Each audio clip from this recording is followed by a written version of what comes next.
कुछ हमारे साथी लोग जो हैं जो विपक्ष में हैं, जिन्होंने अपने समय में टैक्सेशन की नहीं और देखा नहीं कि किस ढंग से हज़ारों गाड़ियाँ हिमाचल प्रदेश में आ रही हैं, उनसे टैक्स मिल रहा है या नहीं मिल रहा है।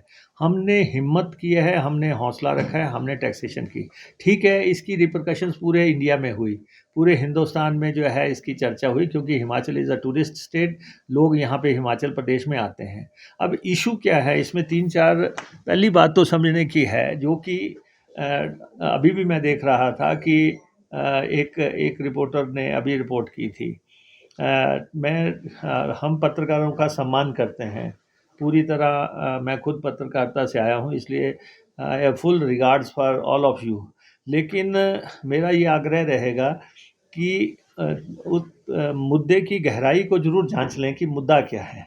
अब उन्होंने कहा जी कॉन्ट्रैक्ट कैरेज पे जो है मुकेश अग्निहोत्री ने ऐलान किया था टैक्स लगाएंगे। उनको पता होना चाहिए ये कॉन्ट्रैक्ट कैरेज का मसला नहीं है। कॉन्ट्रैक्ट कैरेज वो बसेस होती हैं जो कि बस बुक हो गई, बुक होके हिमाचल प्रदेश में आ गई, वो पूरी की पूरी बुक होके बस आती है। ये जो है स्टेज कैरियर का मसला है, जो लोग जो है सवारियां उठाते चलते हैं कि उन्होंने दिल्ली बस अड्डे के बाहर गाड़ी लगा दी, फिर कहीं आगे से उठा ली, 4 सवारियां इधर से बुक की, 4 उधर से बुक की, किराया आधा कर दिया और जो है तो जो वो चल पड़े बस लेके।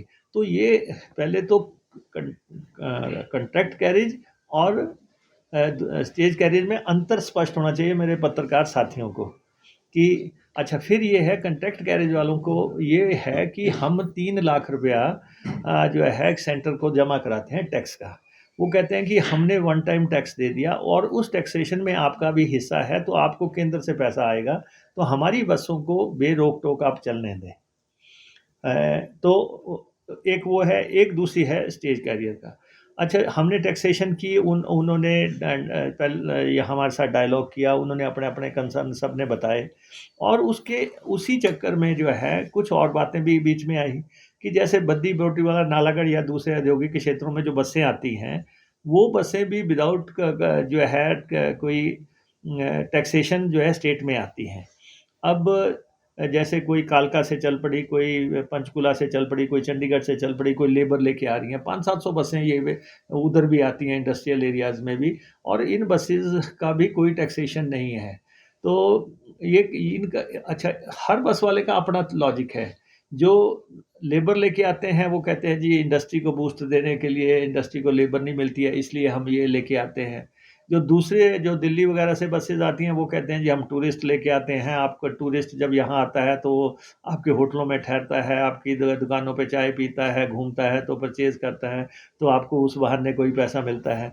तो सब अपने-अपने लॉजिक के साथ हमारे आगे बात रख रहे हैं कि लेकिन ऐसे ही चौथा वो है जो कि टेम्पू ट्रैवलर्स हैं। अब टेम्पू ट्रैवलर्स जो है एक इनोवा टाइप गाड़ियाँ हैं या दूसरी हैं जो 7-8 सीटर हैं, कुछ जो है 12 सीटर हैं, 10 सीटर हैं, कुछ जो है 8 से 15-16 सीटर हैं टेम्पू ट्रैवलर, और कुछ जो है 15 से जो है 25-26 सीटर है। अच्छा, वो कहते हैं कि जी हमारी रोजी रोटी का सहारा ही ये है कि हम जो है यहाँ पे दर्शन के लिए आते हैं या हम घुमाने के लिए आते हैं। तो हर बंदे ने अपना लॉजिक दिया है हमारे सामने, और हमने ह्यूमन ग्राउंड्स को भी सामने रखते हुए, कानून को भी सामने रखते हुए, और उसको हमने टैक्सेशन को रिव्यू किया है। देखो टैक्स किसी न किसी तरह तो प्रदेश को जो है मिलना है, वो लेकिन किस तरह लेना है वो हमारी डायलॉग का संगठनों से भी हुई है। वॉल्वोस के लोग भी आए थे और जो चला रहे हैं, और जो दूसरे लोग हैं टेम्पो ट्रैवलर वाले वो भी आए थे। कुछ लोग इलेक्ट्रिक बस से ही सीधी जो है, अब जैसे वहाँ से चले दिल्ली से इलेक्ट्रिक बस सीधी शिमला आ गई। अब हम लोग जो है दूसरे स्टेट्स के साथ जो है हमारा उनके साथ समझौता है कि अगर हम पंजाब की टेरिटरी में इतने किलोमीटर चलेंगे तो पंजाब वाले हमारी टेरिटरी में इतने किलोमीटर चलेंगे। हरियाणा के लोगों की टेरिटरी में अगर हम जाएंगे तो हम कितना चलेंगे, वो कितना चलेंगे, ये हमारे सारे समझौते हैं, सारे दिल्ली तक स्टेट्स के साथ हमारे समझौते हैं। एक तरफ तो हम उनसे समझौते करते हैं कि आप इतना, एक जो है बिना पूछे ही जो है सीधी गाड़ी ला रहे हैं। तो रेगुलेशन तो करनी है, और हम रेगुलेशन कर रहे हैं। कुछ लोग इस पे विवाद करना चाहते हैं, वो विवाद उनको मुबारक है, क्योंकि उन्होंने अपने समय पे तो किया नहीं, न उन्होंने कोई भी जो है चलती रही गाड़ियाँ, हमने कदम उठाया है। और हम we are living in a political setup, हम डायलॉग भी कर रहे हैं, हम उनकी मुश्किलों से भी वाकिफ़ हैं। वो कितनी कमाई कर रहे हैं, हमें हमें कितना टैक्सेशन करना है, वो मीटिंगें 2-3-4 बार हो चुकी हैं। और अब हम जो है फाइनल ड्राफ्ट हमने तैयार कर दिया है।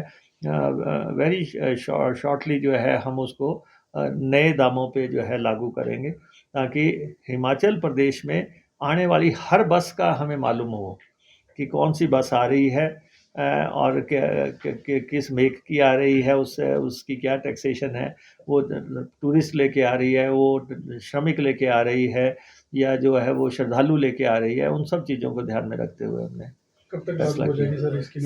अब मुझे लगता है कि अब बहुत दूर नहीं है, क्योंकि हमने फैसला कर दिया है। लॉ की ओपिनियन के लिए फाइल गई हुई है, जैसे ही वो आएगी और अगले मंत्रिमंडल की मीटिंग तक मुझे लगता है कि Make sure to press like and drop a comment. Please don't forget to subscribe to the news.